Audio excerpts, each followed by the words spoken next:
It's time for Cats Talk Wednesday. Small town and big city joined forces. Vinny Hardy of Lynch, Kentucky, and Terry Brown of Louisville, Kentucky, team up to give you free-flowing, laid-back sports talk. Focus on Kentucky Wildcats, as well as pertinent information in the NBA, NFL, and Major League Baseball. What's up, everybody? Cats Talk Wednesday. Vinny and Terry in here for another episode. TB, man, how we doing up there? Doing fantastic. Got to watch some Kentucky men's basketball on July the 12th. So that's awesome. I know we kind of talked about it last week with our main man, Cam Mills, and it was great to see. I know we'll go a little bit in depth, but hey, Kentucky basketball in July, I'll take it, buddy. Yeah, because we know it's the nothing going on week, the most nothing week of the year, but not for us. We got the first game down with three more. Got the game tomorrow and Friday. Tomorrow, Saturday, and Sunday. Beat Germany today, and it was fun to see. You know, that was for Hogan's Heroes with the win over Germany. Man, that's just date us right off the bat. Hey, that was a classic, though. That was a classic. Yeah, you know, you're getting old when your references are old, right? Yeah. So I was giving some of my fellow high school classmates, fellow alumni, some trouble. And I said, I'm not as old as y'all because I'm like Doogie Howser. And then someone pointed out, you know, Doogie Howser went off the air 35 years ago. So who you fooling? Yeah. All right. But anyway, yeah. Yeah, 81-73 over Germany. So we had that happening. We got a little baseball stuff that you're gonna want to hit. We got friend of the show who you first had on with the Chicago connection. Sara Sanchez hopping on. She hopped on. It might have been around opening day because we were yelling at the new rules changes, and that's right. So here we are now. It's the All-Star break. How time flies. We get a little baseball talk in with Sarah and all kind of stuff, man. So here we absolutely. But I think, you know, off the jump, we've got to look at what the Wildcats did, how they looked. You know, I'm still of the same mind. You can't read too much. With Bradshaw being out and then with Oyenso not playing, you know, you're short staffed and short, you know, because you're missing two of your big front court pieces. But I tell you, this team's going to be fun, man. Yeah. That's my takeaway. Like, it just looks like the whole vibe is let's get out and go. And probably for the first time in a long time, we're going to see elements of that dribble drive. Like, people can talk about your analytics and all that kind of stuff, but hey, if you've got guys that can beat their man off the dribble consistently, and we've got 4 or 5 of those guys, you know, there's 4 or 5 on the court, you know, at any given time. Oh, I love it, man. I love it. Wagner looked good. DJ Wagner looked really, really good. Antonio Reeves. Nope. You know, he looks to be filling that Darius Miller, that Terrence Jones kind of, hey, I know what's going on, much like, again, Mr. Mills talked about last week. Looked good. Trey Mitchell looked good. Yeah. And so, and I don't mean this negatively, but if you've got elite freshmen, which we have in spades this year, and you've got complementing pieces of upperclassmen, that's a pretty good mix. That's how Cal generally gets it done. So if anything else, this team looks like a Coach Cal team. Now, again, there's a long way to go to April. Yeah. Right? There's a long way to go.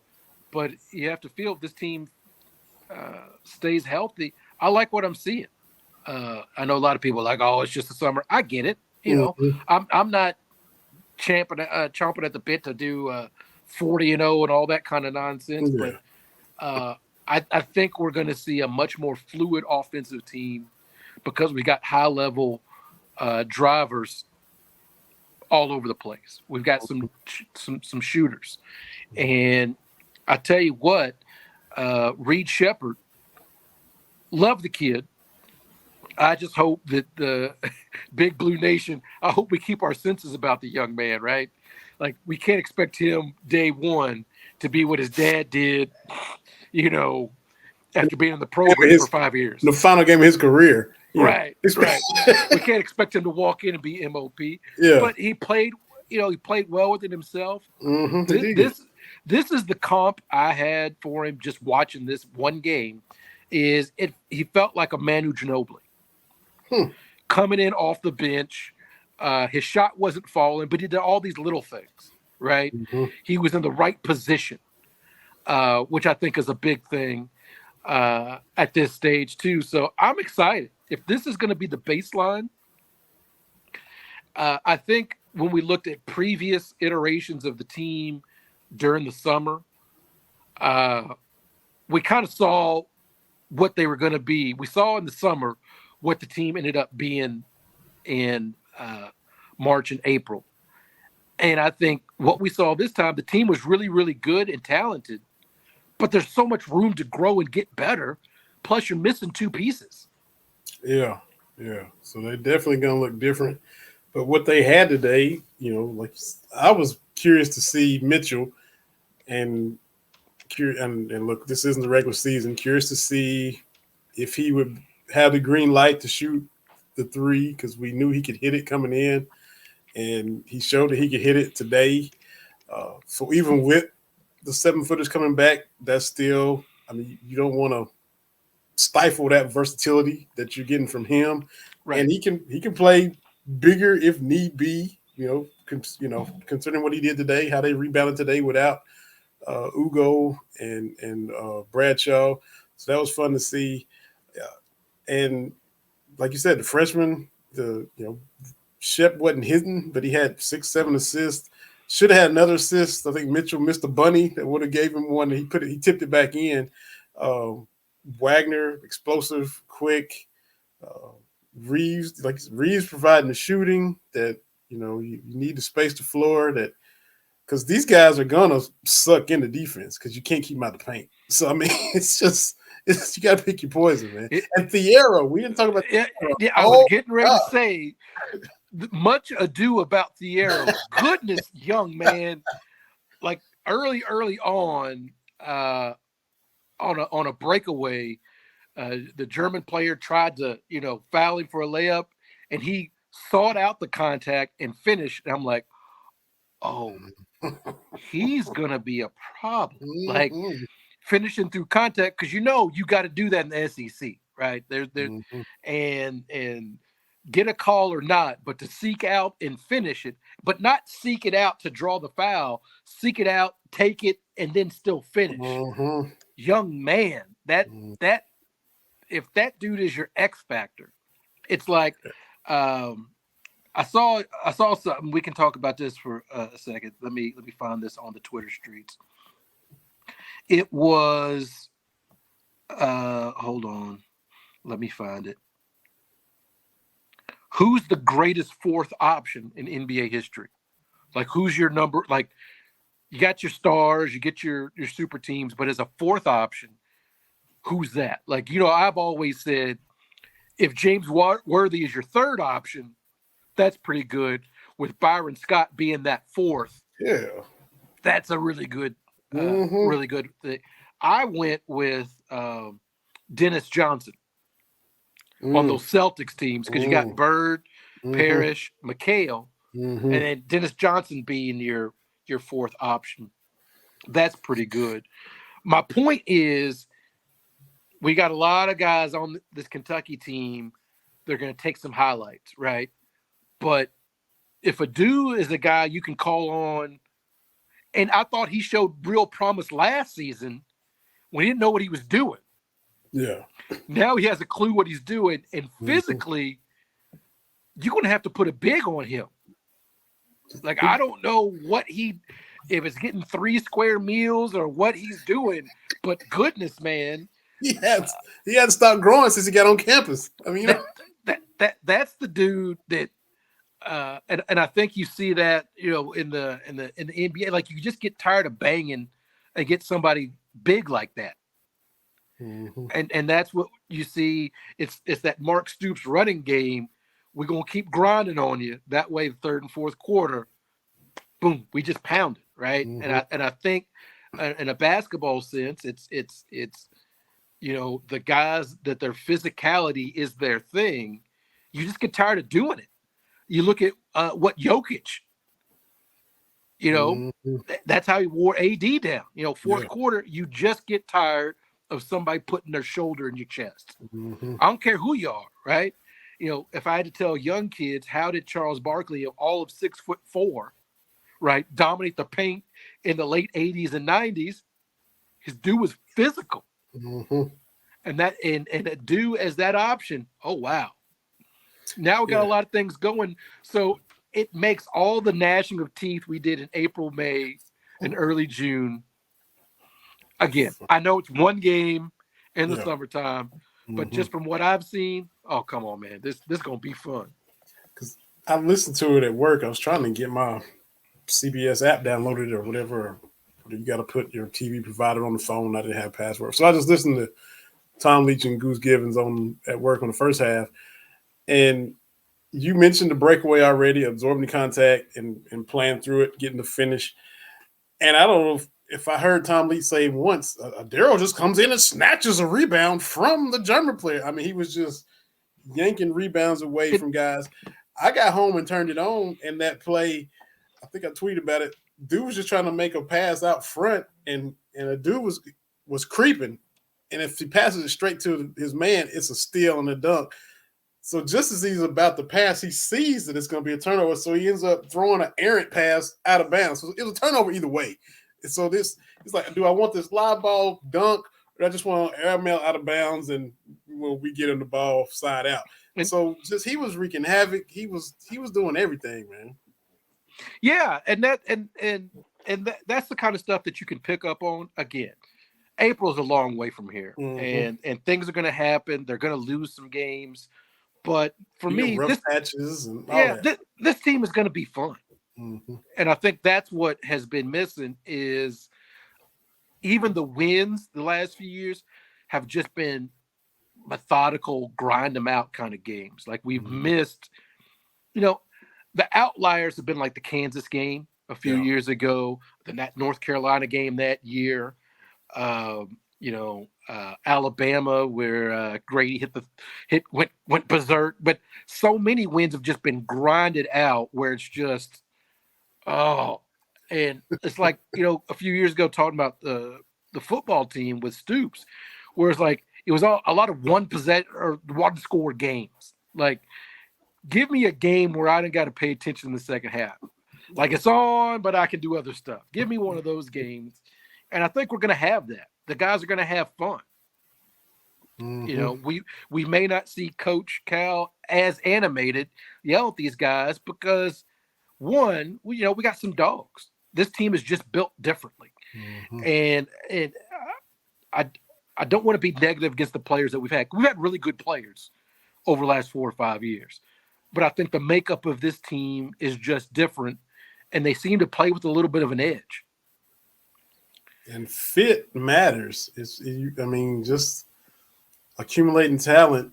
If it doesn't fit, if it isn't cohesive, it's not going to work. I loved to laugh and mock, and I said it the other day. I was on with Dick Gabriel on Big Blue Insider. I loved it when the then Redskins would bring in Bruce Smith and Deion Sanders and Jeremiah Trotter and all these names, just thinking it would fit. And it never worked. They'd be lucky to go 8-8, and you got all these Hall of Famers. And it's just, why is it? Because it's not fitting. So now, like you said, this team, you got all the pieces. You got young, you got old guys, the old men and Mitchell and Reeves.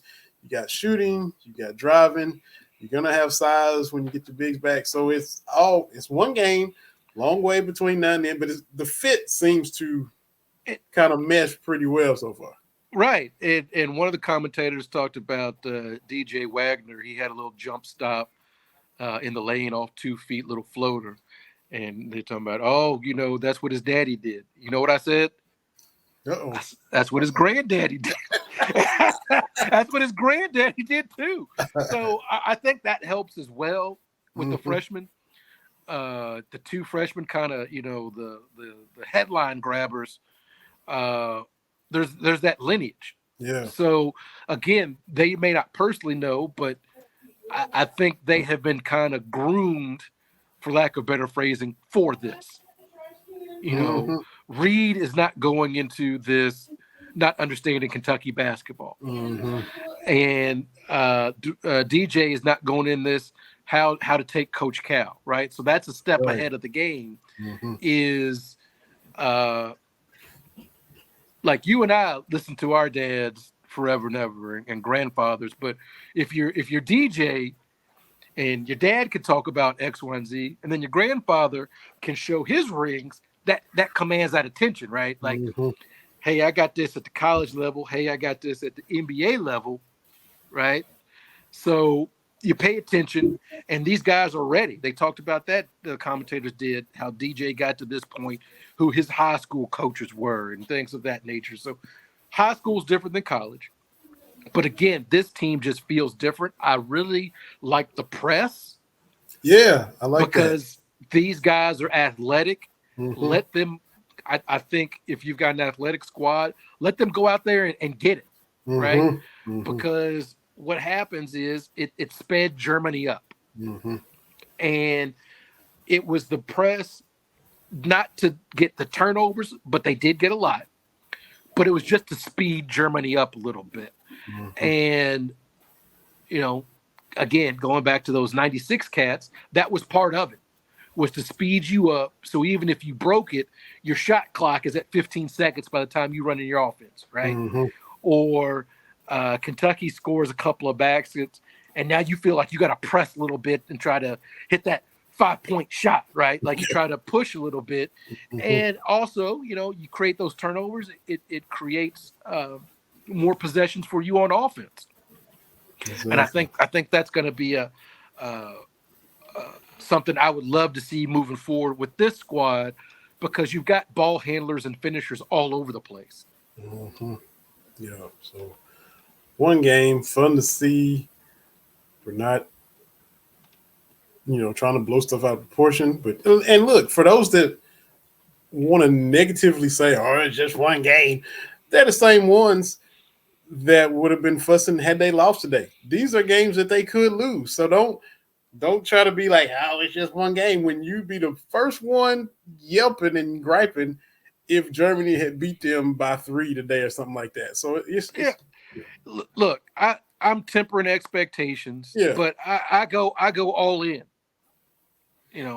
From what I've seen, just the one game, and I'm gonna watch the others.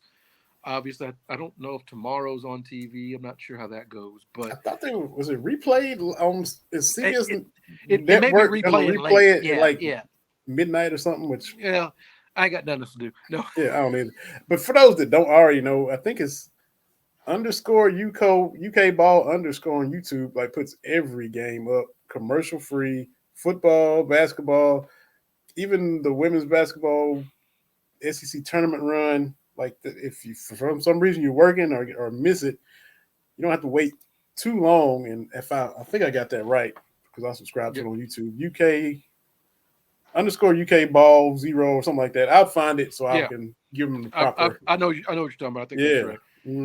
But I'm just excited. It's Kentucky basketball in July. It's not a whole lot else going on. Yeah. So I'm excited. But Thiero, I think, will be the kind of the X factor of kind of the finisher. He's a physical beast.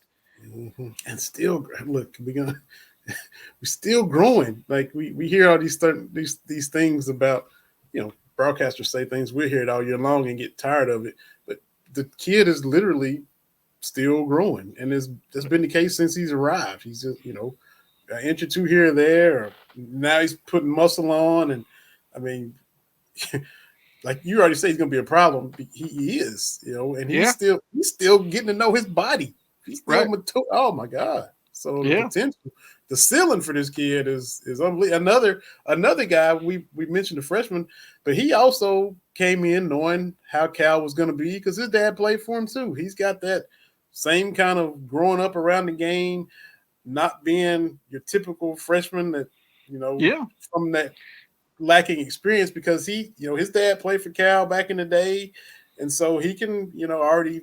Well, Dad told me that it would be like this, and now he's got year 2 of this that he can impart to those freshmen as well. So it's Yeah, that I, fit I you're talking about. I'm excited. I always am.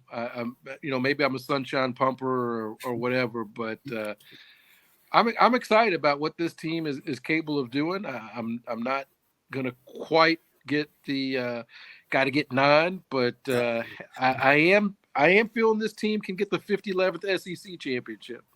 Yep. They'll be in the mix for that, and um, conference is tough. The team, the fit wise, these coaching hires seem to be fitting well. Welsh seems to be universally praised by players and coaches and everybody he's crossed paths with. This Martin guy, everybody seems to have a lot of good stuff to say about him.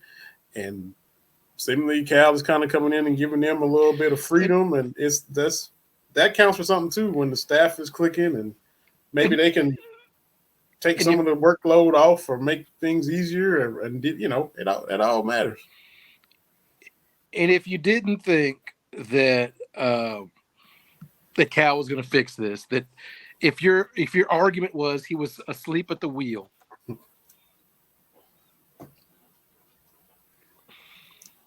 They'll find something else to try to fuss oh yeah, about. But and think, not only was it international rules today too. You knock the ball off the rim, all that FIBA stuff. The ball was different. TB, man, they got their kick stolen. They had Tom Lee said on the radio today they got their the shoe go-to bag. kick jack. They had to go to their backup kicks today. So I mean, being sneaker heads and guys that like the sneaker game, that's a little bit of a different thing to get into too. And still went out there and played well. I mean, you don't go to Toronto expecting to get your kicks jacked. That's just how weird is that?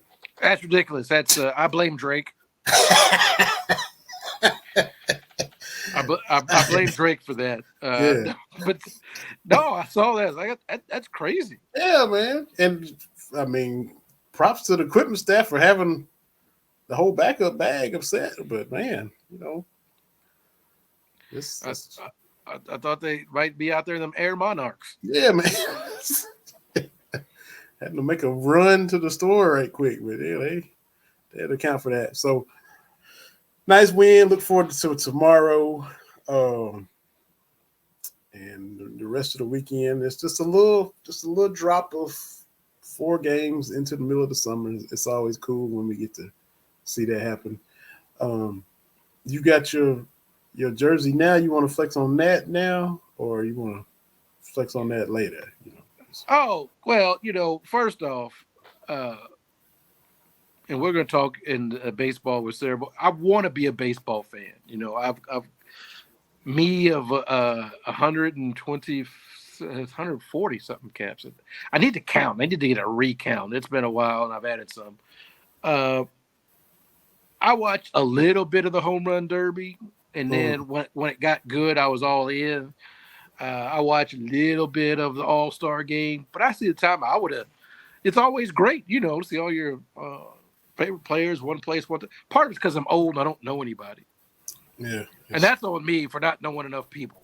And it's like that in all these sports. I could have told you, probably thanks to Madden, I could have told you who the backup right guard was, for the Green Bay Packers in '92, right? Because I was all in it. But there's too much stuff has come replaced my mind since then. So I don't know. I don't know some of these names. yeah. And when it comes to baseball, you don't know who's good, who's not. I'm the least connected as far as that. You used to know everybody's, all the opponents. You knew your team. Like in your case, the Expos. I knew the Braves lineup from top to bottom, and especially after Murph left and they got good. Ron Gant, David Justice, Otis Nixon, and Lemke, and all on up and down the line, and you knew Gary Sheffield was over here, and Fred McGriff was over here, and you knew Juan Gonzalez with Texas, Pudge Rodriguez, Frank Thomas, Mo Vaughn with Boston. You knew all Cecil Fiddler with Detroit. You can go on and on and on and on and on. And I don't know, I don't even know who was on the Marlins. The teams in the Braves division, and they played 50 times a year, and I still don't even really know who's on the Marlins. They shove Pete Alonso down your throat because he's with the Mets, and they continually choke and suck every single year. But the Astros, Dusty's managing them, and your tweet about him being Hank Aaron's friend was completely accurate. Seattle booing Houston was hilarious, but I don't know it like I used to. I'm with you. All I'm saying is, and I'm gonna keep saying this, for some reason, and we said this when the Astros won the World Series and Dusty got his ring. Mm-hmm. Nobody likes Dusty Baker, and I don't know why. Everywhere he's been, he's the only manager to win the division with 5 different teams. Mm-hmm. One of 5 to get to like 1,200 victories, or 2,000 or whatever, hit that plateau. Every team had its best run in decades once he got there. The Giants, mm-hmm. the Reds, the Cubs, the mm-hmm. Nationals, the Astros. So my whole thing is Cincinnati, yay for y'all now with De La Cruz and all this kind of stuff. This is the best. This is the most anybody's cared about the Reds in July since Dusty was there. Yeah. It's the first time they was in first since Dusty was there, right? Yeah. And I don't understand it, but y'all want me to be this dude who's been a baseball lifer. Mm-hmm. And again, friends with Hank Aaron, I'm supposed to boo him because of something. I don't care how many toes I step on. Follow a lot of Cubs fans. Well, he did this with Pryor and Wood. Okay, he ain't the first manager to mismanage. Mm-hmm. He ain't the first manager to not care about analytics. He ain't the first. But despite all his flaws, he still brought y'all division titles and took you to the postseason. And a Bartman away from the World Series, right? Yeah, absolutely. I mean, absolutely. So, whatever. People, I get it. It's your team, and you want to be mad, but yeah, I'm not booing Dusty Baker. Yeah. Because I literally can't think of another black manager in baseball. Currently? I mean, how far you got to go back? Cito Gaston? Yeah, Frank Robinson. Ron Washington? Like, there's only been 5. All right? Yeah. And that's part of my reason for baseball. There's only been 5. And the 5 that they have all had to be great. Yeah. Cito, Frank, Ron. I mean, you can count Felipe Alou. I mean, he's not white, but Ron Washington with the Rangers. Yeah, he took them to back-to-back World Series, and now what is he doing? He's like a bench coach for third base coach in Atlanta. Yeah. I mean, anyway, I don't want to but it's just like all these other dudes just keep getting recycled. I didn't even know that the Bruce Bochy's like out in Arizona somewhere managing. No idea. Yep. But all these other names get recycled, but y'all drawing the line in the same with Dusty. I'm trying to even think how many managers I can name. Whatchamacallit is with the Mets. Buck. Was it Buck? Buck. And recycled. With Baltimore, got fired. Buck Showalter. Yeah, he's been all over the place. He's with the Mets, and they're spiraling down the drain as we speak. Yeah, I can't even. Cincinnati's guy, which they're hot right now. Buddy Bell, David Bell. I don't know. I don't know. All I'm saying is, y'all want to boo Dusty Baker. I'm not doing it. When it comes to baseball, you want this is. I'm gonna step on some toes, but it's my show, and pardon my language. I don't give a damn. Y'all want me to boo a black man that's been in Major League Baseball for 60 years, was a friend to Hank Aaron. This is the man y'all want me to boo because of your feelings? Not happening. Not happening. And this was stuff that happened before he got there. The steroid stuff with Houston, the trash can and all that was before him. That was the other, Because they brought Dusty in to clean up the mess. We're not dumb. Look, all right. Yeah, I wasn't going to soapbox, but I'm a soapbox because ain't nothing else going on. Right. That's how we get jobs. Look at who in NFL. Look at what happened in Houston with the Texans. No. Lovey, D'Amico Ryans, and the poor little dude before that. Yeah, they only bring him for a year because they don't expect much of us. Mm-hmm. Right? Steve Wilkes in Arizona, 1-15 and gone. Yeah. Uh-huh. And the thing is, you don't get that second shot. So it's like you got to take the job because you're not going to get that shot again. Mm-hmm. The NBA is probably the best at it, but it's still not great. Mm-hmm. Right? If you're not a former player, how do you become a coach? Yeah. But but y'all want me to boo Dusty Baker because you're in your feelings? No.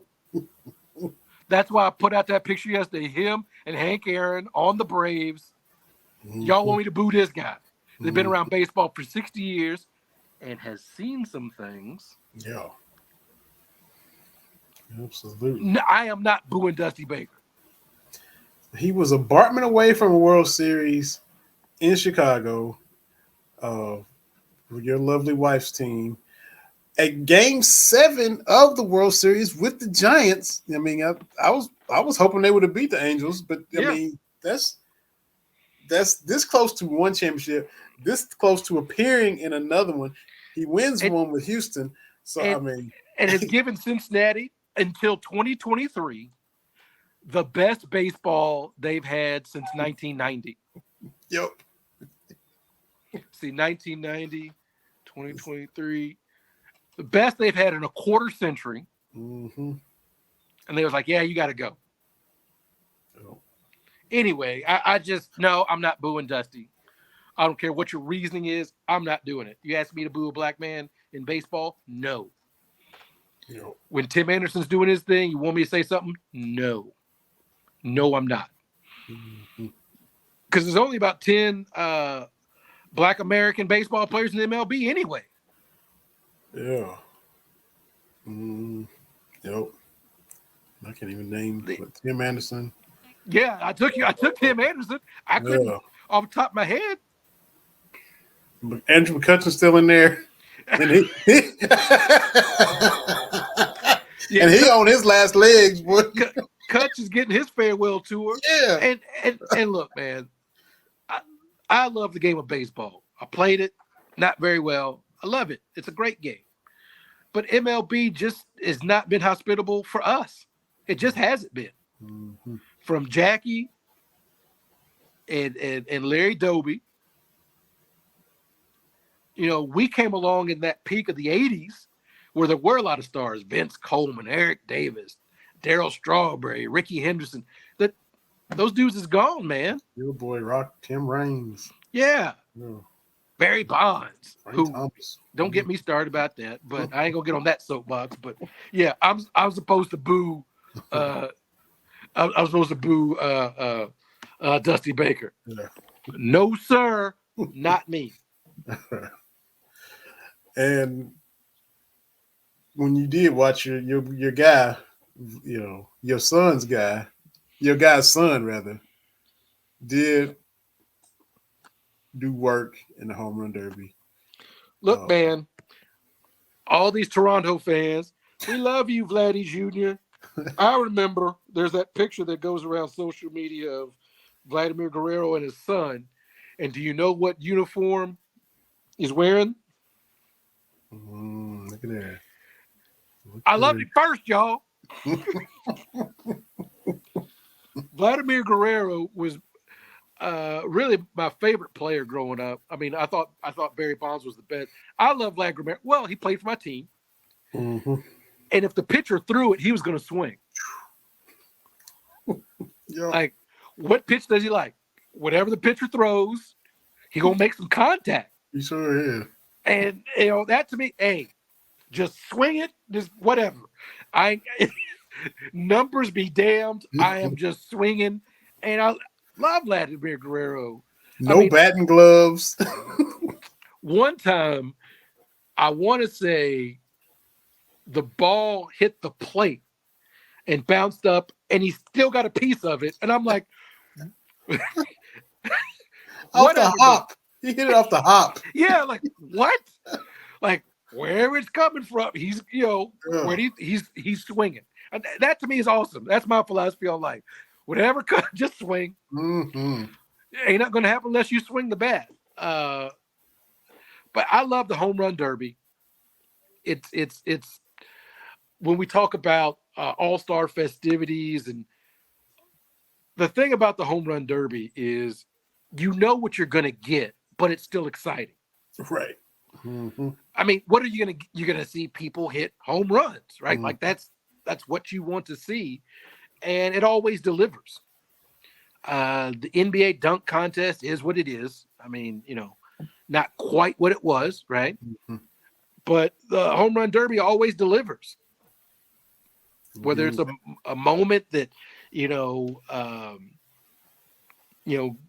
Ken Griffey Jr. wasn't going to be in it, and then he got shamed into it, then he won. And, now you got the Guerrero father and son. So I love the home run derby. No. The loudest ovation I ever heard in any sporting event in my life.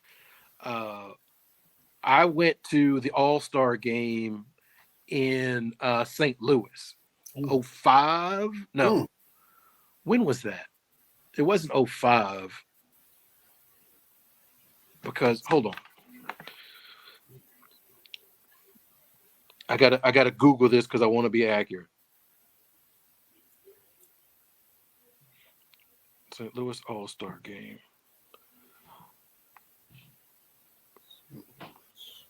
Okay, I'm Googling because I got to get my Googles right. 2009. Okay. 2009 with St. Louis, and so we went to the home run derby, and Albert Pujols is there, and the ovation he got. I heard nothing like that in my life. It was just loud and boisterous and just, woo. Yeah.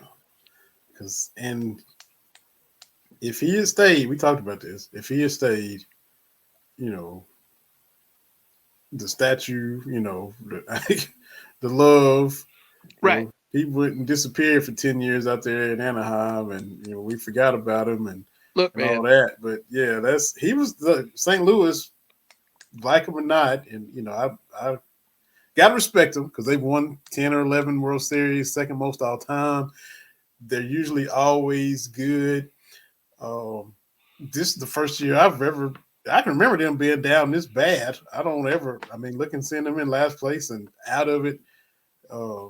And they love their guys, man. From Ozzie Smith to Willie McGee to Vince Coleman to Albert Pujols to Lou Brock to Stan Musial, if you want to go way back.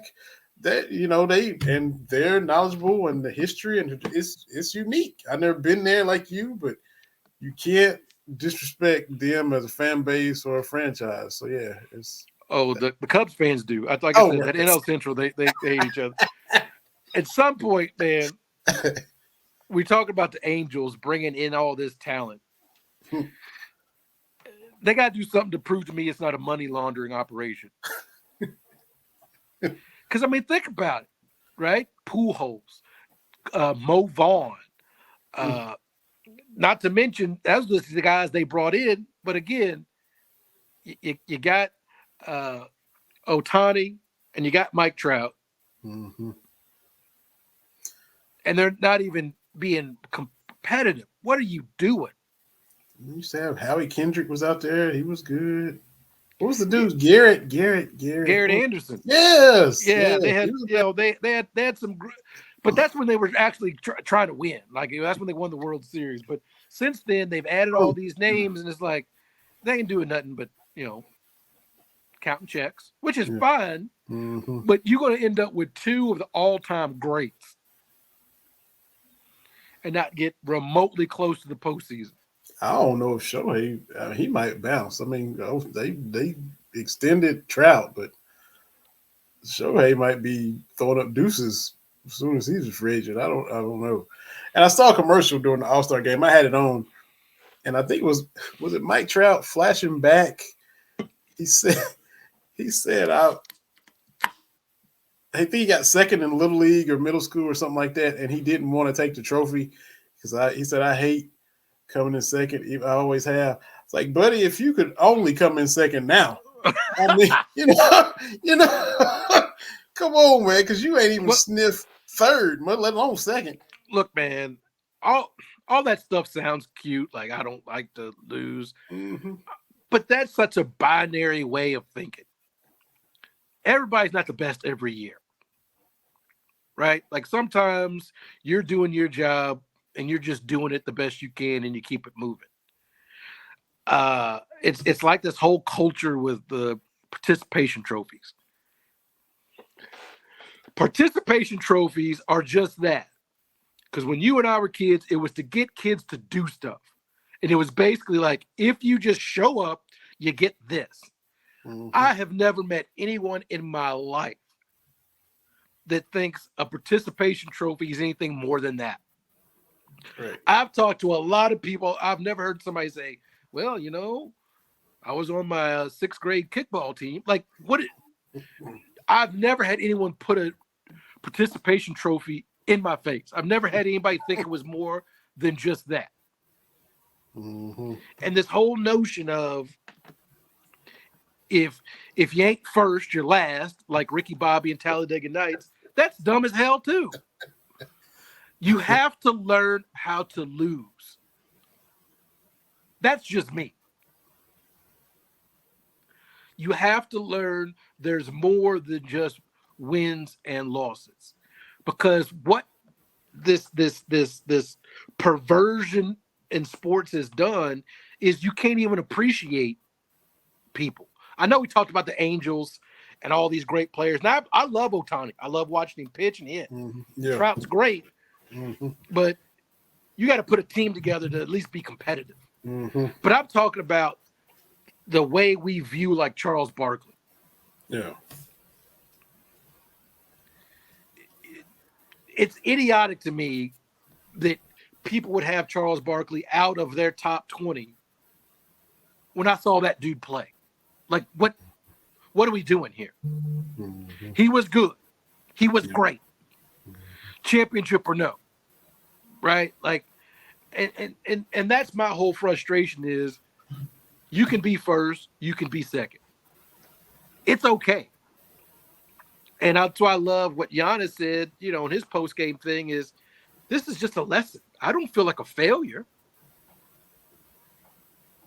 Right? And that kind of machos up. I didn't even take my second place. Have you seen the Karate Kid where where John Kreese breaks up the trophy? Like, what are we doing? Sometimes finishing second is okay. Mm-hmm. And for me, like I've always said, when it comes to my teams, are you trying to win? There was a dude, I don't know who this dude was. It came across my timeline talking about the 49ers. And let me get this tweet up, Vinny. I know you're not a 49ers fan, but this is what this dude said. Basically, he doesn't understand the hype that the 49ers are getting. The 49ers have to be the most overrated contender the NFL has had going into a season in a very long time. Okay. You're and he's expounded on it. They don't have elite quarterback. Okay, great. I will look when I see all the elite quarterback lists. I know right now ain't no 49ers going to be on it. Mm-hmm. I'm okay with that. Mm-hmm. We haven't had one. Also, we have been to the NFC Championship game in 3 out of the last 4 years. Yeah. Without a quarterback. And so, how do you? That to me is contending. That's the Final Four. I mean, I've seen a lot of teams with fancy quarterbacks not do that because all we need is a healthy quarterback. When the 49ers have a healthy quarterback, good things happen. That's all we need to compete with the way it's set up right now. I don't know. I just wanted to get that in there because I'm a sensitive 49ers fan. Be like, they're not contenders. Bro, what are you talking about? Yeah, they. Like you sitting here talking about elite quarterback. We went into Lambeau Field without an offensive touchdown and won the game. Against their elite quarterback.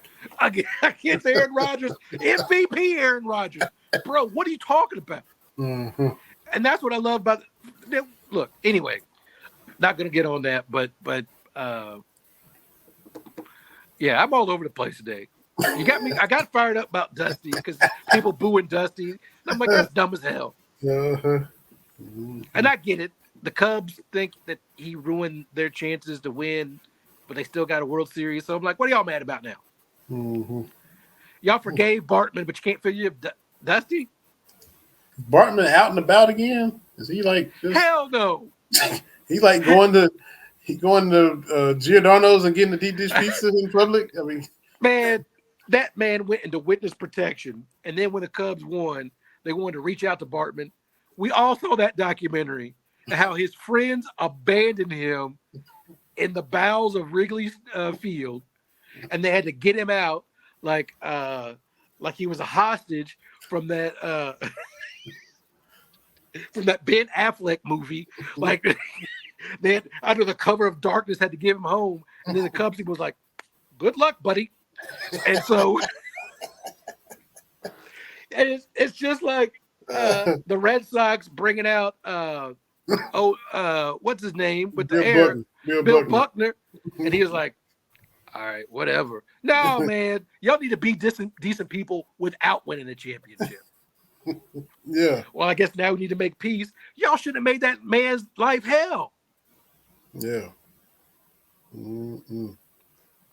Over something that any other person would have done. You're at a baseball game, the ball's coming towards you. You reach out, like, yeah, they made that dude's like, hell, he became a damn hermit. And it's like, well, we won, so bring him on out. We cool now. No, man. And I'm not saying Cubs fans are especially bad about that, right? Because, you know, I've talked about this before at the Final Four or something. Let a Kentucky fan be courtside and, you know, spill something on the floor and Kentucky players slip and fall, turn it over, and lose the game. Oh, hell, you got to get off. Look, if that were to happen, you got to get off Earth. Yeah, sure. You let a Kentucky fan do something to mess up Kentucky in the Final Four, you got to get off Earth. Because ain't nowhere for you. Yeah, that's true. But yeah, we cool now. Should have been decent to begin with. Yeah. I mean, that's. We've seen the documentary. We know what the what's up is. My favorite thing about the Bartman game is I was on my first honeymoon down in Mexico. Yeah. And I'm watching the game in Spanish, and I'm trying to figure out what the hell is going on because the commentators are very excited because it's a crazy play, and I see Moises Alou gesturing, and I'm like, what is going on? What is and we get ready to go to dinner, and I'm like, wait a minute, I don't know what's going on. And I just because if it happened and like stuff stopped, like it was just weird. I'm like, what is going on? What is happening? I don't understand it. So what? Y'all got married in October, I Yeah, guess. yeah, we were on our honeymoon. For yeah, that week we were on our honeymoon. Yeah, that's when the Bartman game happened. We had come in from the pool, and it was the NLCS. I wasn't a Marlins or a Cubs fan, but I'm like, Yeah. it's on. We're getting ready, and I'm Mm-hmm. watching. Then I'm like, what the hell is going on? Like, I'm trying to figure out. This is before smartphones and all this kind of stuff. So I'm like, Mm-hmm. I had no idea until I got back to the States what had happened. Yeah, yeah. I was like, did a fan throw something? Like, I had no clue.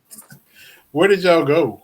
Where was y'all at? We went to Cancun. We This, went to I guess Playa del Carmen or whatever, the Mayan Riviera area. So I guess right outside of Cancun. It was very, very nice. yeah, that's where we went. So it was 2001, so a couple years before, and we got married in August. So there is nothing going on. There was no. I mean, college football hadn't started. It's just baseball, like it is right now. And so I flipped on the TV, and it was like nothing but soccer, and it was in Spanish. So that was like the first time I think I went a whole week without like no Yeah. sports of any kind. Same thing, no internet, no smartphones, no nothing. You just totally unplugged from it. And it wasn't baseball playoffs. I would have been like you. I'd have tried to flip it on and let's see what's going on with the I just turned it NFCS. on as we was getting ready, and I was like, and I'm watching, and I'm just kind of watching. I'm like, they're showing replays, and I can't figure out what is going on. Yeah. Like, did the fan do something? Like, Mm-hmm. it was crazy. Yeah, yeah. So I flipped on. There was nothing on, and yeah, I'm with you. I think it was Cancun. We stayed at the Moon Palace or something like that. Yeah, I couldn't tell you where we stayed at. The funniest thing about my first wedding is the Saturday we got married. It was rivalry Saturday. It was Texas, Oklahoma, wow. Miami, Florida State. Hmm. It was that second weekend in October where like a lot of these big games are, and Sports Illustrated's right up the next week. It had why October 11th was Judgment Day, and I had that saved. I mean, I got rid of it now because it doesn't mean anything anymore. But I thought that was pretty good. But we lucked out this second time, having a bye week for the Cats and the Hawkeyes on our wedding day. We lucked out. That was October again, right? October 23rd, yeah. October, okay, all right. October 23rd, and yeah. So look, I know we're gonna talk about the football season when it's time. Please, football gods, please do not let Iowa and Kentucky play again. They 1-1. Please let us be done with this. Please. We gotta be. Surely to goodness.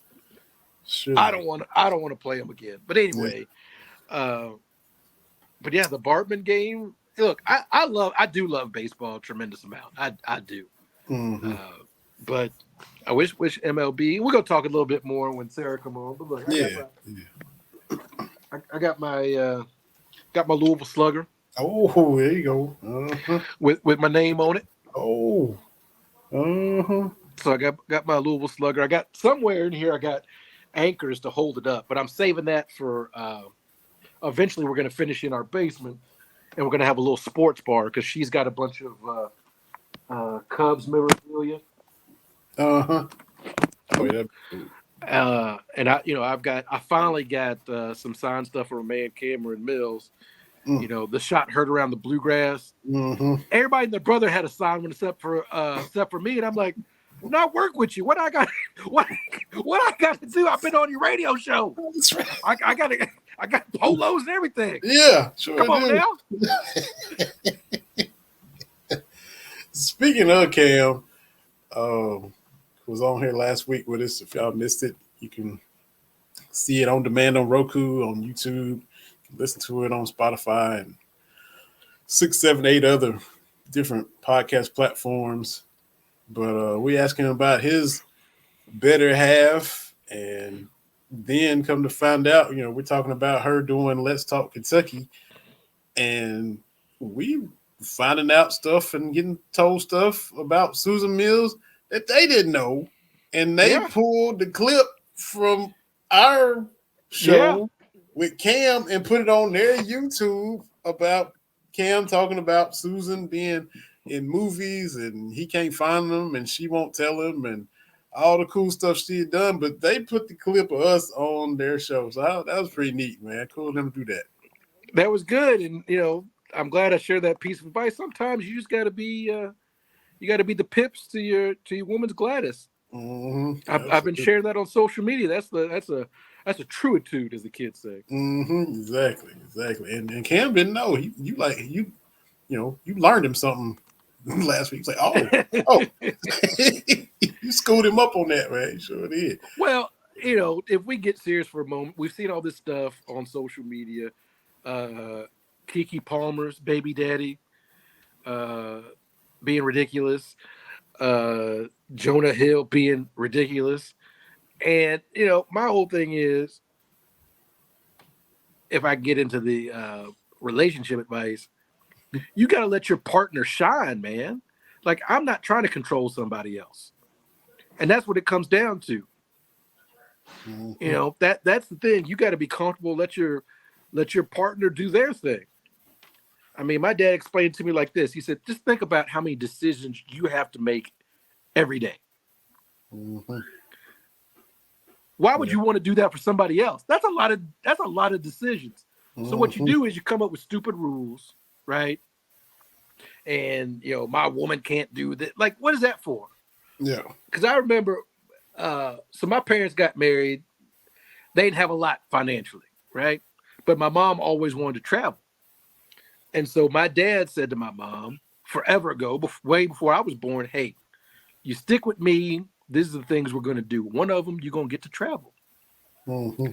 So about the time I was 7 or 8 was the time, and I was just telling Kate, from the time I was like 8 or 9, school would let out. My mom was a teacher. And within 2 weeks, she was gone somewhere.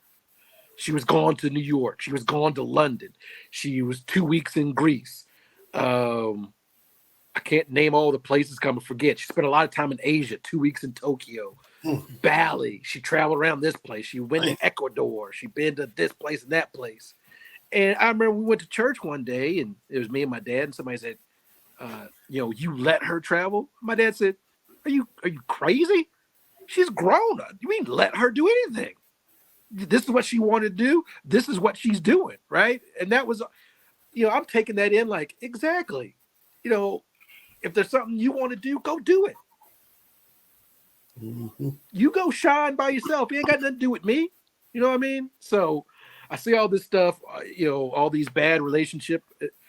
If there's anything social media I hate the most, it's bad relationship advice. Mm-hmm.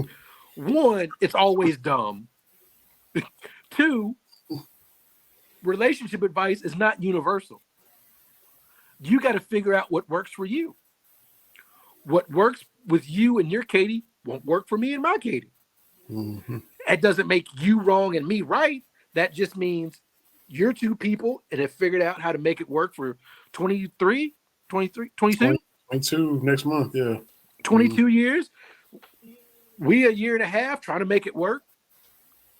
You know why I'm trying to make this work? Because I know what not to do. Yeah. Hey, and look, you think you're 23, 24, think you got your stuff together. You don't know. You get hit in the face and slapped down and rough times and rough seas. And are we gonna make it? We made it through. That was it's not a calm little beautiful sunny and it takes work by both parties to make it work. And part of it is you can't get caught up. Look at us. We doing like relationship talk here on Cast Off Wednesday. I need to have me a little something sipping like this. Turn the lights down. I turn the light down a little bit. But you look. You just have to find somebody. One, you have to find somebody you can talk to. Mm-hmm. When I tell my friends are all married now, but when I was kind of the first one, I'm like getting married. I'm like, look, You got to be able to talk to your partner. Because that, you know what? I don't need to tell you nothing. That talking is what you do the most in a marriage. Mm-hmm. And if you can't talk, I don't care what else you're doing, it ain't going to work. Mm-hmm. That's one. Two, Yeah. all that stuff on TV, you can't show up at your Katie's work with flowers and candy every day. Right. Mm-hmm. She don't need to come home to rose petals and all this kind of stuff. Yeah. Sometimes I love you means I got the dishwasher today. Mm-hmm. Or when the kids is little, hey, this diaper, yeah, that's mine. I'm cool with, Mm-hmm. sometimes that's what that means. Yeah. Sometimes it's like you stop by the store, like, she likes a payday candy bar. I'm going to bring her a payday candy bar. Yeah. Sometimes that's what it means. Mm-hmm. Sometimes you get in the shower first. That is what it means. And you got to stop looking for the big stuff. Mm-hmm. Do the little stuff. Mm-hmm. And that's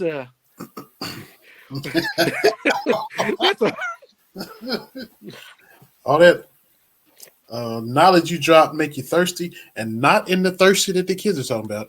Just thirsty from a physical sense. For some right.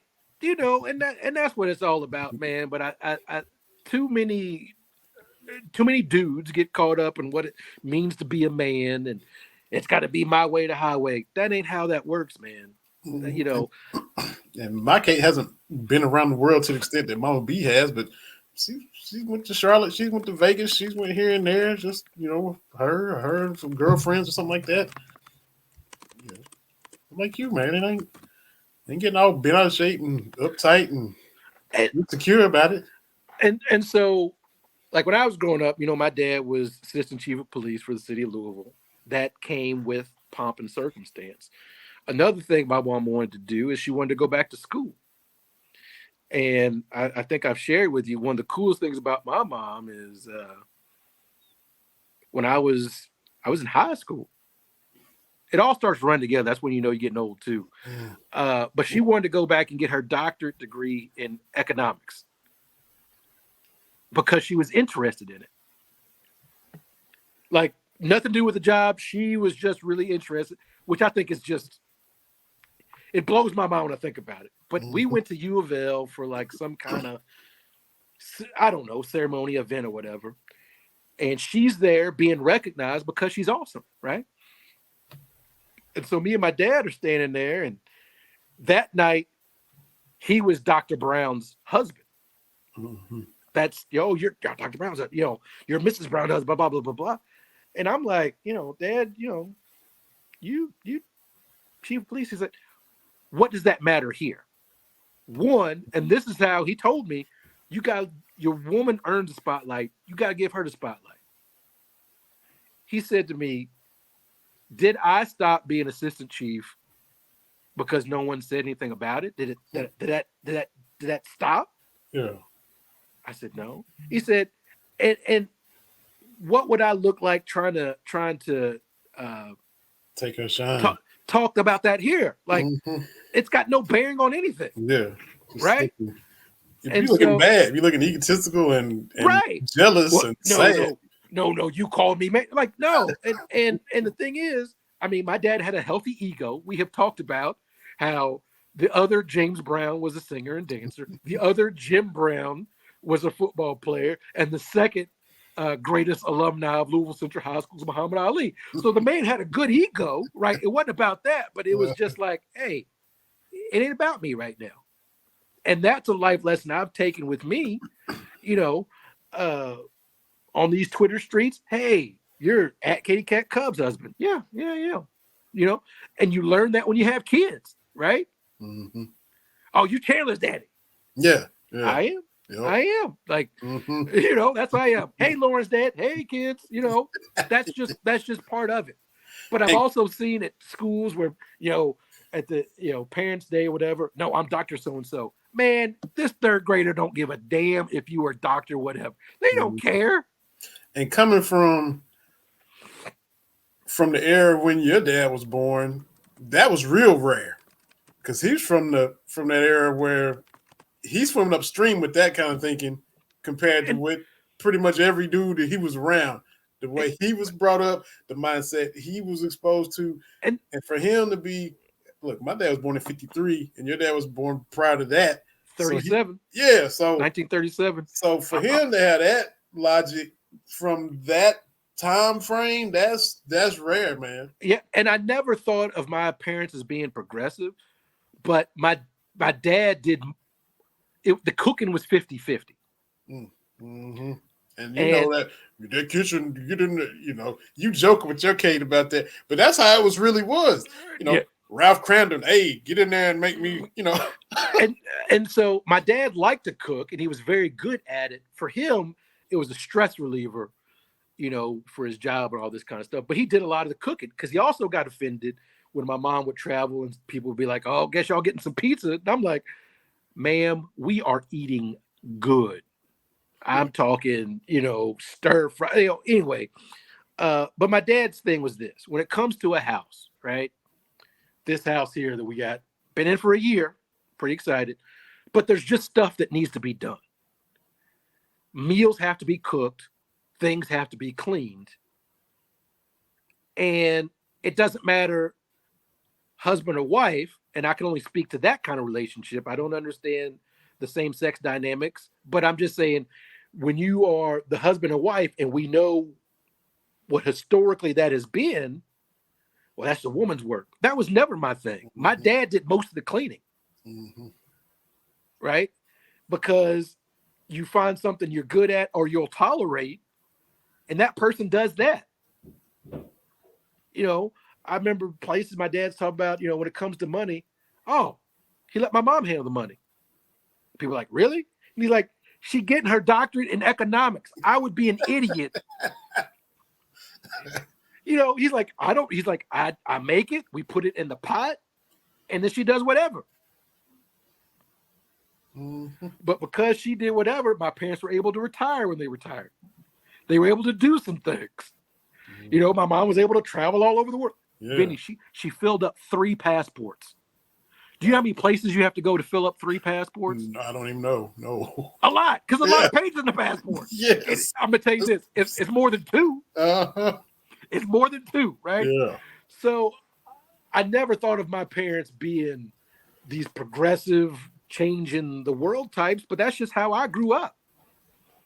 There's just jobs that you do. There's jobs that she does. And that's how you have to keep this moving. Nope. That's it. I mean, you cleaning clothes, you washing dishes. I knew how to do all that. Now, my mom made sure I knew to do all that. Whether you get married or not, if you're just single on your own, you got to know how to do it. Right. If you get married, then you can help and make things easier for your wife. Our boys learn how to do all that. So whether you get married or not, you can function when you get your own place. Your house ain't a wreck and clothes ain't everywhere. And you ain't got nothing to wear to work because you don't know how to wash clothes. And when you do, they're wrinkled because you don't know how to iron. Well, it's just you need to know it, boy or girl. Yeah. It don't matter. Right. And so, but a lot of dudes want to have this control. I don't want it, man. Yeah. That's why I tell the lovely Kate, I could have gone out and got me a yes woman, whatever you say, Terry. But that ain't what best for me, man. I need somebody to challenge me. I had a yes woman. Woo. This thing would have gone off the rails a long time ago. But look at that. Relationship advice on Cats Talk Wednesday. But yeah, my parents, not perfect, but they gave me a good foundation for on how to make it work. Absolutely. I'm trying to get Sara in here. I just sent a link. Just like to try to get her in here and talk a little baseball. There we go. All right. But yeah, hit all kind of stuff, man. And we end up doing that anyway. Whether there's a lot going on or not, we'll venture out. Yeah, but I just see too many of these dudes out here just being absolutely ridiculous. I'm like, I don't want to go through this. I don't want to pick out your clothes. You know what you want to wear. Yeah. That was a good thing about the girls when they got older. I ain't picking out your clothes. Is it clean? It's clean. All right, cool. You got to have something on. Absolutely. But I don't want to control. I don't want to control my partner like that. But she is going to have to root for these cats. I'll tell you that much. Absolutely. Sarah getting a message saying that she's having to have a YouTube or a Facebook in order to connect. Let's see. Enter in the studio to keep the broadcast secure. The host asks you to connect with. Which that is different. Because, if that's the case, we might not get Sarah. Uh-oh. She says,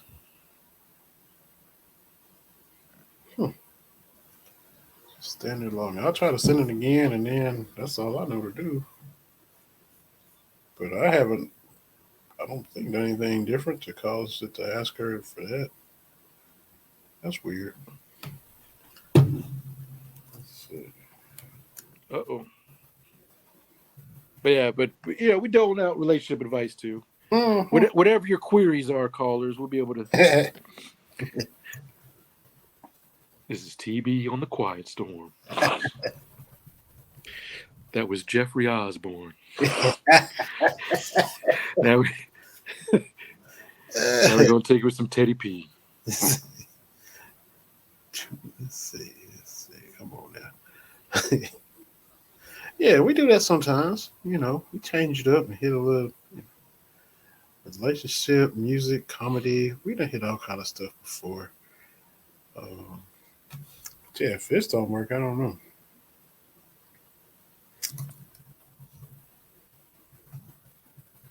That's for that. Yeah, I'm sorry. I'm trying to do this on the air, folks. Sometimes you got to see how the sausage is made. Yeah, absolutely.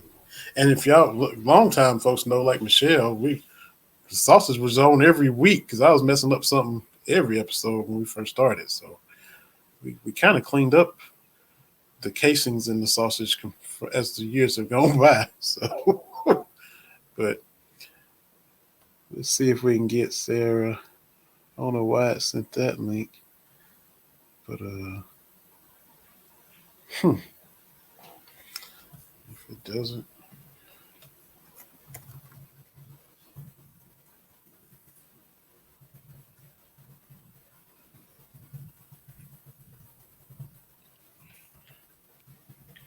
If not, we could talk about Fitzgerald being out at Northwestern. Oh, got to. I was thought about Katie Drzinski, man. Yeah, she's a Northwestern alum, but she's been look, man. Coaches are wild and out. Let's be clear about that. And what I was trying to express on the Twitter machine is there's only so much a coach can say, I didn't know what was going on, when it's corroborated the stuff's going on in the locker room. And so it became a gots to go situation. Yeah. But Northwestern, the president and the AD, somebody got to sit there and take some questions. And I haven't checked today, but I haven't seen anybody take any questions right now. And I made the little joke, Fitzgerald, kind of knocked Bob Huggins off the news cycle. And my thing was that, Huggins trying to say, "Oh, I didn't resign." I saw the AD. The headline I just saw says Northwestern AD thinks he may have erred in the discipline, and I was like, "Are they thinking that they shouldn't have suspended him for 2 weeks? Are they trying to reverse that?"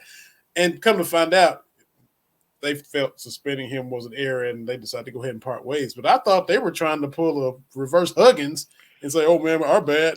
But our guest is here, our esteemed guest. We're talking about Chicago and Northwestern. That's right up there where she is, even though she is, all about baseball. And my fault, because she got plans when she gets off of here. And I'm sitting here sending out a link that says you need to connect through Facebook and YouTube and whatever. Didn't even know that it had those settings. She told me that it might be those settings. So I changed the settings and now she's in here. So she done taught us something. Talking about Sara Sanchez. Sara, thank you. So sorry for all of that.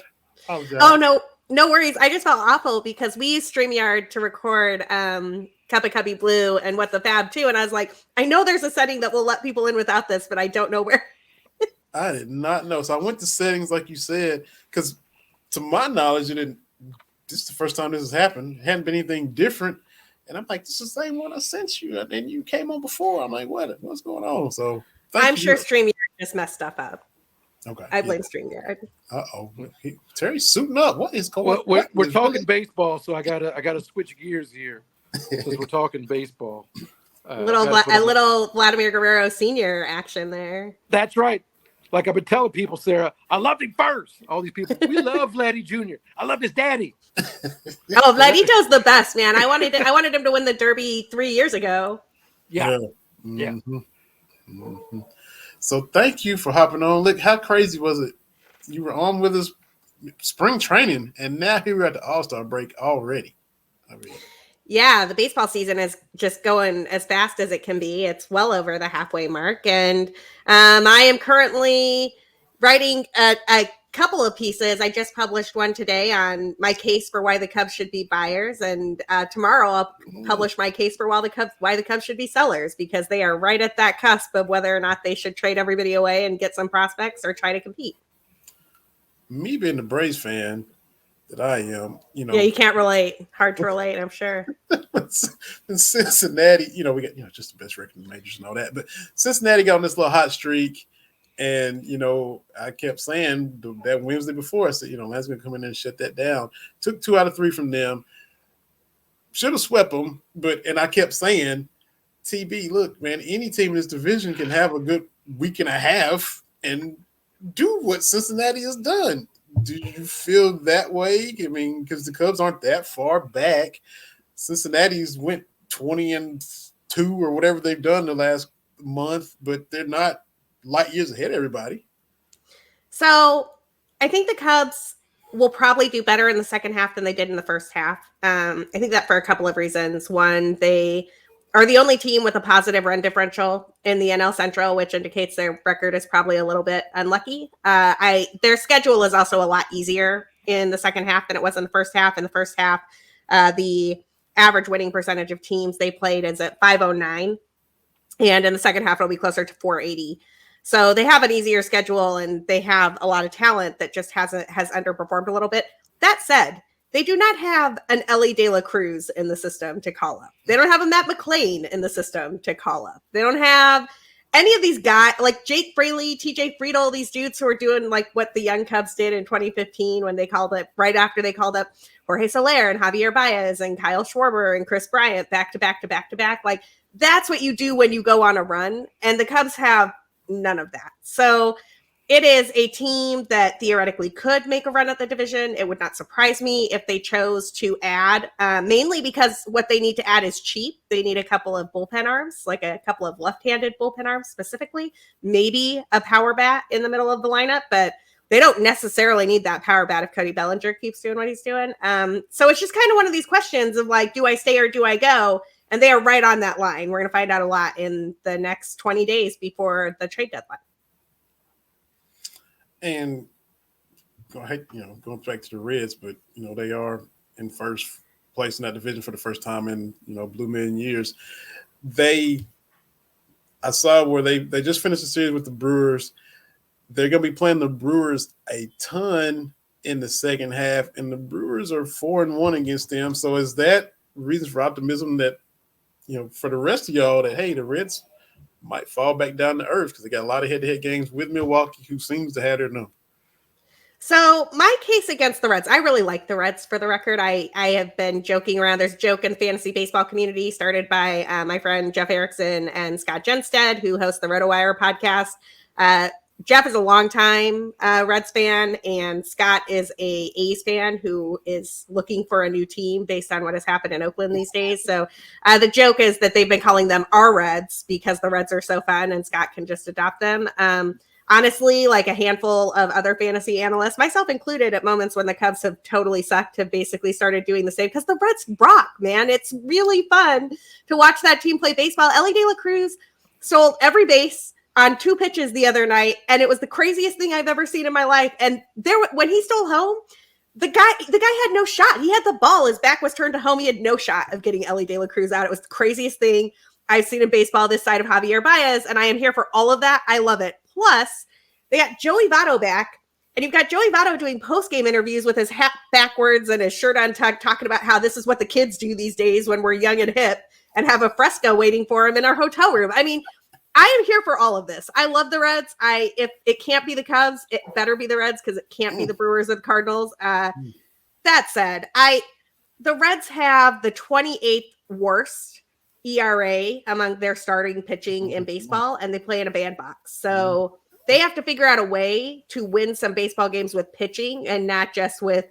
all of the bats, stolen base goodness that they've got going on. I think that could be a real problem for them down the stretch. You mentioned the Brewers. The Brewers can't hit. They have a WRC plus, which is a fancy way of measuring how close you are to league average at generating runs, of 89. It is normed to 100, which means they are 11% worse than the league average at driving in runs in any situation. That is 25th out of 30 teams in MLB. By every metric that you look at that's like on base percentage, slugging, pitching, starting pitching, all that jazz, the Cubs are the best team in the division. They just haven't put it all together to win those games. And so it'll be interesting to see if they can do that with a softer schedule in the second half. And I also would not be shocked at all if Jed Hoyer looks at this and says, I can trade Cody Bellinger, Marcus Stroman, and Drew Smyly for some teenagers. And that's the smarter thing to do. And so I'm going to do that. So, I mean, Terry, these stats Sarah just dropped. This is ridiculous. That's why we bring on experts. Absolutely. But here we are at the midway point, taking a step back. All the changes that we talked about going into the season. I haven't seen so many baseball people talk about all the different rules, the pitch clocks, and things like that. It seems to have kind of smoothed over, even though the games are, from what I've seen, shorter.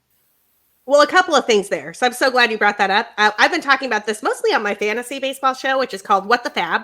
You can find that show by searching for Fans First Sports Network Fantasy. And I've been having experts on each week to talk through some of these things.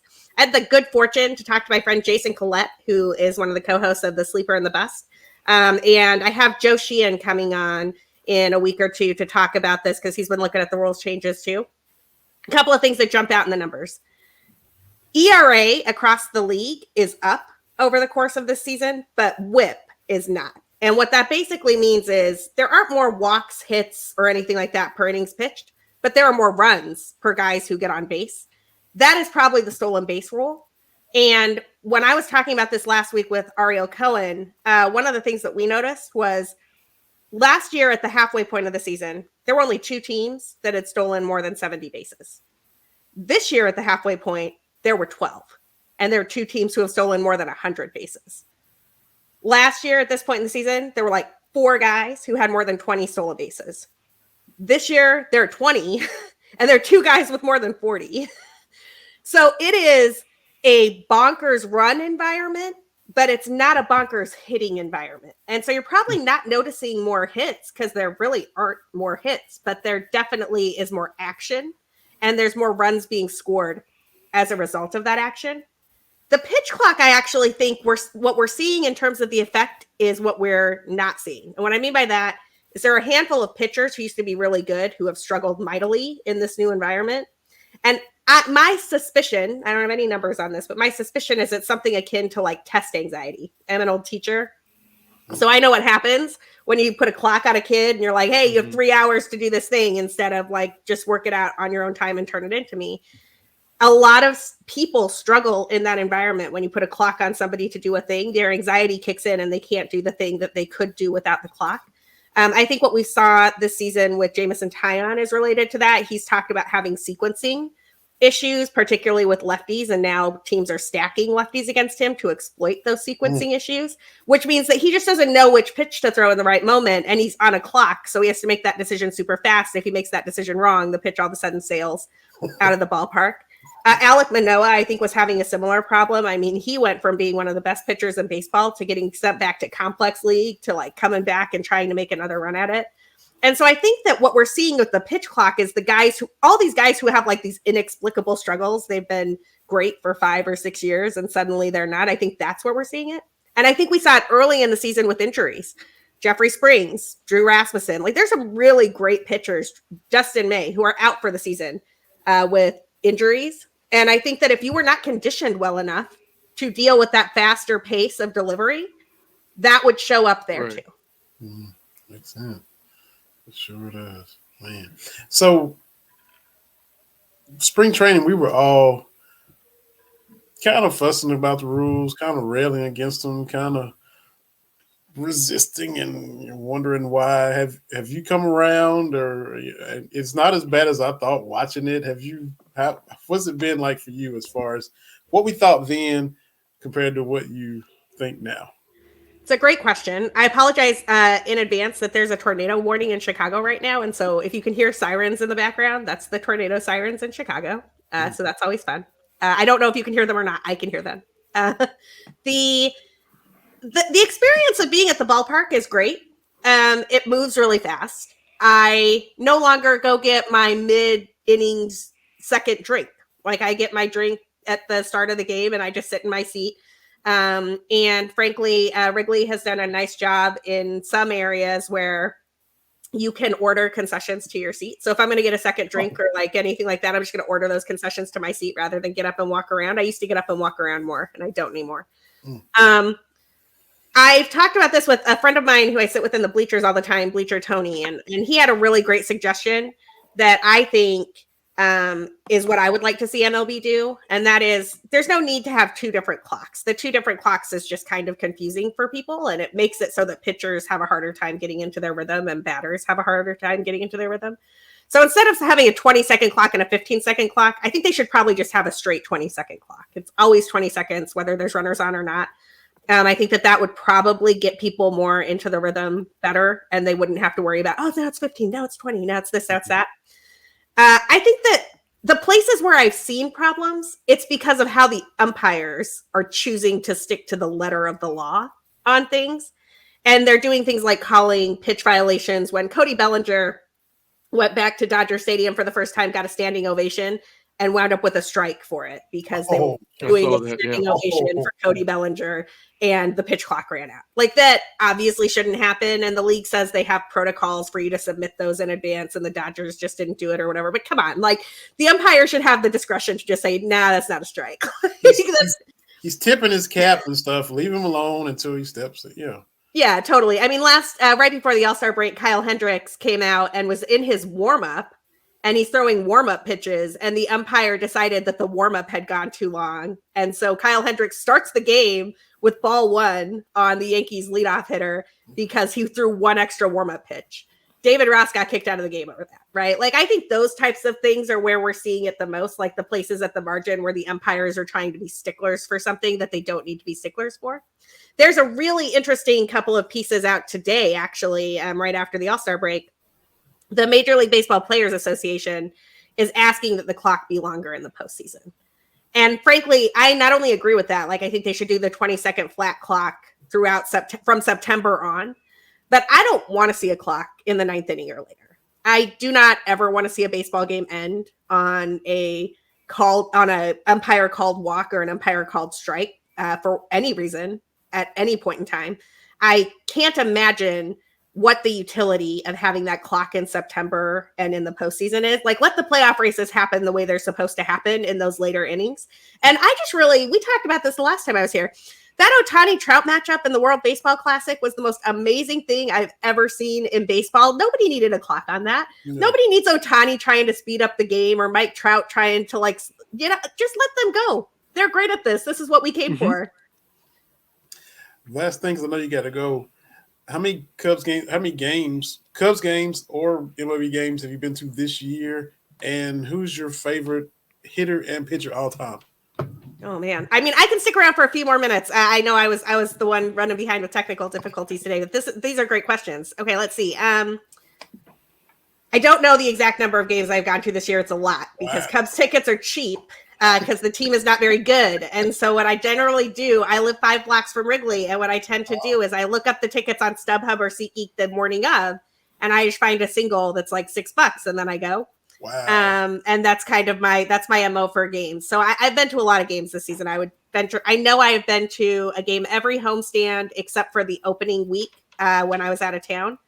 And that week I went to a Rangers game. So I definitely made up for it when I was in Texas. I have checked the Rangers off the ballpark list this year. I've been to a White Sox game this season. Those are the only 2 non-Cubs games I've gone to so far. Oh, I went to a Yankees game. I checked Yankee Stadium off the list.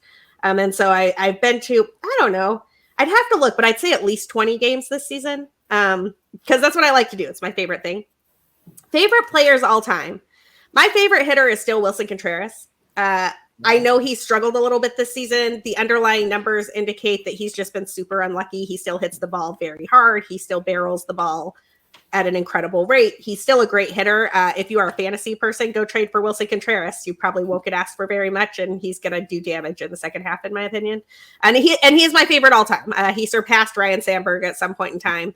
And I love the bat flips. I love the passion. I love how fired up he gets. I love that, and I know this wasn't smart baseball, so nobody needs to at me on Twitter about this, but I love that when John Lackey got kicked out of a game once, Wilson Contreras got kicked out of the game immediately after because he was mad that John Lackey got kicked out of the game. And the catcher's not supposed to do that, but also I love him for it. So that's great.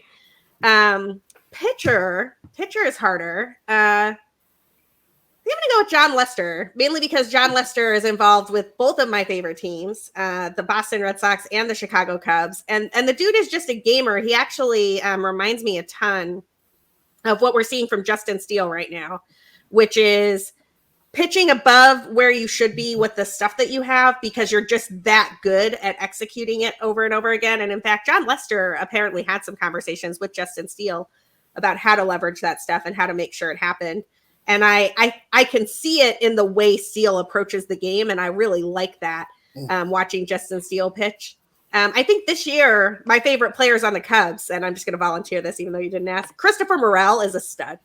And if you don't love Christopher Morel, I don't know that we can be friends because Christopher Morel is that guy. And all he does is hit the ball ridiculously hard and run really fast. He's the nicest dude in baseball. He goes up to everybody and gives them hugs and daps. And he waves at you and says, hey, how's it going? And he's great. He's pure joy personified on the field. And I love watching him play. And I've actually really enjoyed watching Marcus Stroman this year, both on and off the field. I think that what he's doing in Chicago is great. I think that what he did to the Cubs front office, calling them out on hey, I've been trying to have extension talks with you people and you're not responding. And I would love to stay in Chicago and getting ahead of that narrative. I think he saw what happened with Wilson last year. He's you're not going to do that to me.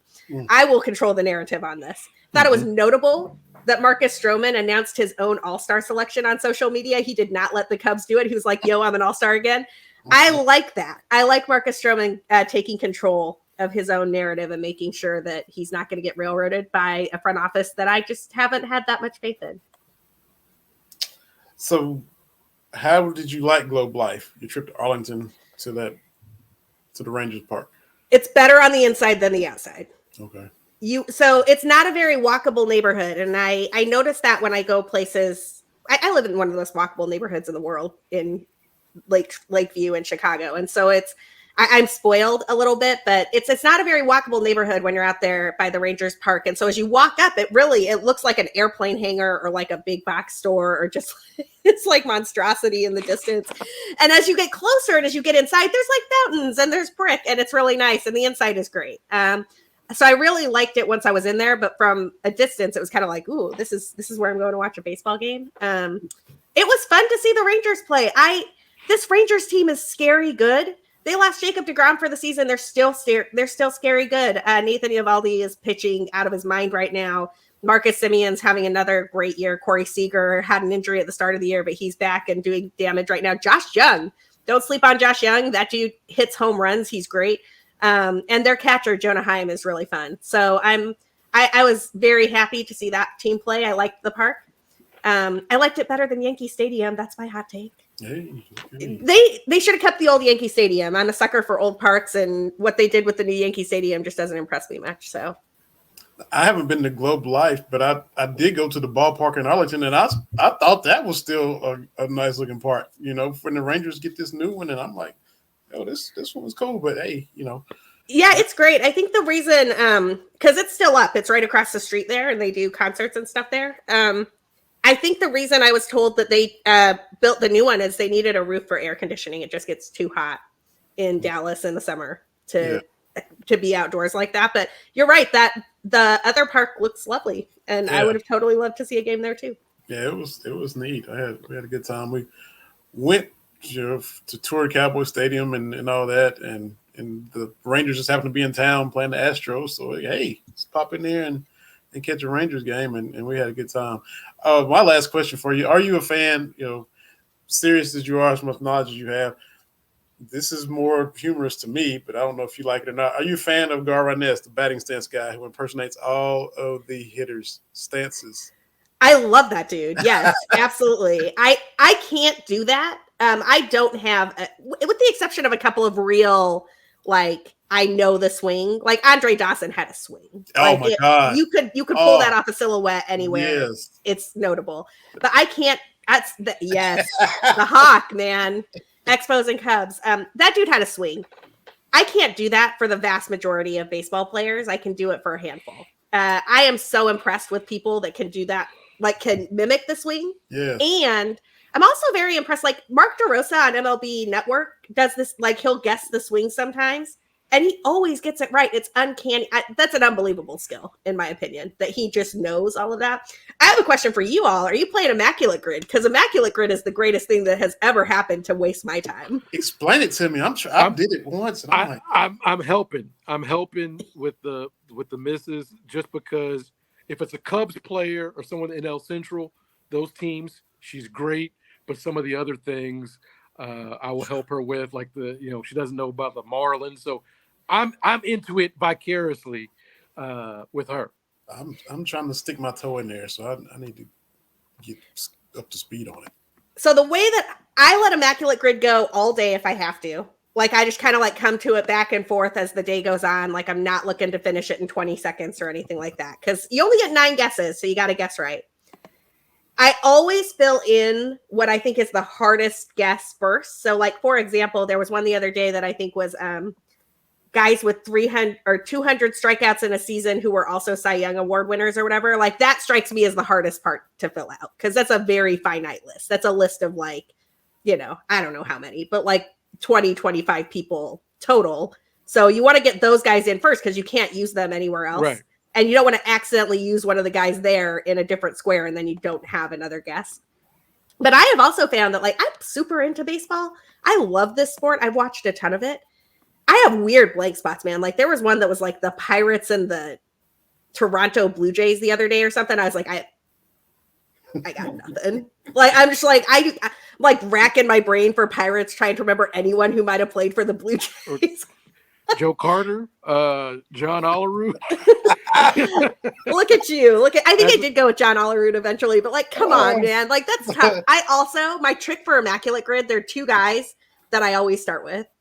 Edwin Jackson and Fernando Rodney, because they could fill in so many teams. And they have a low, like, people don't guess them, so they have a low rarity score. But it's like, Edwin Jackson played for like half of the league. So you can almost always pencil him in somewhere. You can almost always pencil Fernando Rodney in somewhere, and then they can give you your like difficult guys. And there's a crossover grid for basketball and some kind of NFL version of both of these games too. So it's a great game. It's a great game. I bought the shirt already. They released the shirt like yesterday, and I was like, fine, take my money. I got to get into it. And I think I got to do like you and let it last all day. I'm thinking I just need to go in here and knock this out and get it. And it's not been going well. So yeah, no, I look at it and then I do the ones I can do quick. And then sometimes I leave the ones, like I'll leave the Cubs ones or the Red Sox ones for later. Cause I'm like, I know I've got like 12 guys who can do that. So I'm going to fill in all these other things. Or sometimes, I think it was yesterday actually, there was a Dodgers Mets one. And I was like, I could definitely put Mike Piazza here, but let me see if I can like come up with somebody a little bit more challenging before I just throw Mike Piazza here. Right. Absolutely. All right. It's fun stuff. I highly recommend it. Immaculate Grid. And I'm really excited the good people over at Sports Reference who host Baseball Reference have taken that over. I think it's going to be great for them. Good stuff. Yeah, I gotta get into it and try to get some success going with this thing for sure. I help. I help the lovely misses when it comes to the grid. All I don't right. know the current players. Anything like if it's 10 years or further, I'm pretty good at that when it comes to baseball. Just random names and things. You have a weird blank spot from when I'm like 10, where like my whole world was the Cubs. And so it's like there's this time period in like the early 90s that I'm like, all I know is Cubs stuff at that point in time. But I'm pretty good after that. I'm pretty good mid 90s on.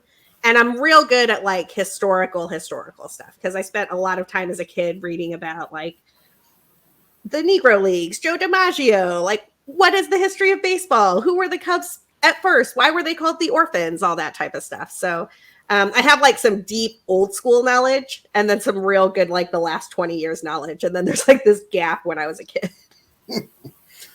Well, appreciate you just dropping all the knowledge on Immaculate Grid, the Cubs, the stats, the rules changes here at the halfway point. Glad the National League finally broke the streak last night in the All-Star game and got a win. I'm here for that. And we always appreciate having you, Sarah. I had the best time. I'm sorry I was a few minutes late. Thank you for having me. Can I just say that home run derby was fire? I actually nailed that bracket. I didn't nail like the distances and everything, but I nailed the bracket because I was going for like I wanted that final, man. Like I loved it. Randy Arozarena was great. Everything you wanted Randy Arozarena to be in a home run derby, he was that. If you're not following Randy Arozarena, what are you even doing? He's doing great stuff. Julio Rodriguez hitting 41 home runs in 4 minutes was the craziest thing I've ever seen in my life. And it followed the first craziest thing I've ever seen in my life, which was Adley Rutschman switch hitting in the home run derby, which I have never seen. I've never seen, and that was crazy, and I loved it. Mm-hmm. Oh, And we talked about this before you came on when it comes to Major League Pro Sports All-Star games. The Major League Baseball All-Star game gets it right because you know what you're going to get with the home run derby. You're going to get dudes hitting home runs, but there's still something magical when they're out there doing it. There's only so much you can do with the NBA dunk contest and the NFL Pro Bowl. Yeah. But baseball gets it right. Just like we want to see people hit balls really, really far. Okay, well, here's that. Here's like a couple hours of the guys doing that. Great. I'll take some more. I could not agree with you more. The current home run derby format is so fun. It's incredible. I will say who your batting practice dude is matters way more than it should. Yeah. Because some of those guys are throwing the ball like a metronome exactly where they're supposed to over and over again, which is how Julio gets in that, like, I'm just going to swing and go. And other guys, it's like, that's not a strike. Don't make your guy take pitches in a timed home run derby. Right. Come on now. Right. That's not what we're here for. That's right. I'm not here to watch this guy take a pitch. Exactly. Yeah, but when Adley turned around, I was like, no way. And then he turned, so like you assume he started on his best power side. The lefty side is his best power side. Turns around, hits righty, and every ball goes out. Just hits like 8 home runs in a row. It's like, how is that? That's incredible. That's a feat of strength that I just couldn't even imagine. Absolutely. Well, thank you so much, Sarah. Thanks for having me. Appreciate it. Yeah. Thanks for teaching me about the settings so I know what's getting sent out of me. I'm so sorry. I felt awful. No, it's not your fault. I was like, I can't get it. I'm trying. It's not your fault at all. But thank you so much. Enjoy the second half of the season. And thank you. Y'all have a good one. Thank you. Hey, take it easy, Sarah. So, man, TV, man, we hit all kinds of stuff. Nothing to talk about, but we talked about it a lot. That's right, man. That's right, man. I just remember my baseball coach be like, you are not Gary Sheffield. What are you doing? Yeah, man. The quickest wrists ever. And Andre Dawson's stance, man, the way he had that back leg and the way he just would be in there setting up shop and just staring a hole through the picture. That was one of the coolest stances ever. Expos, we love them first, man. That's right, man. Y'all pound for pound, if you want to, y'all had some talent, man. Just ridiculous. Pedro's first Cy Young, man. Mm-hmm. Yeah, so shout out to your Expos. Congratulations on the Vlad father-son circle of Derby home run That's championships. right. Circle is complete. We got more Kentucky basketball tomorrow and into Friday morning or whenever it replays. And then 2 more games after that. So Global Jam is here. We're rolling on through this summer. Hope the soybean crop does well. That's right. Hope you and Kate have a good evening, man. And we'll be back here next week for another episode. Everybody that watches and listens. And thanks to Ben Sutter and BS3 Network for letting us hop on here and do this, man. Absolutely. We'll do it again. Absolutely. And thanks to Sarah for joining us. Yes, definitely appreciate it, man. She drops crazy knowledge TV every time. That's why we bring experts on, because I am not that. Me neither. We see y'all next week. Thanks for listening. Thanks for watching. Check it out on Roku, YouTube, and listen where you want to listen. And we'll holler at y'all next Wednesday.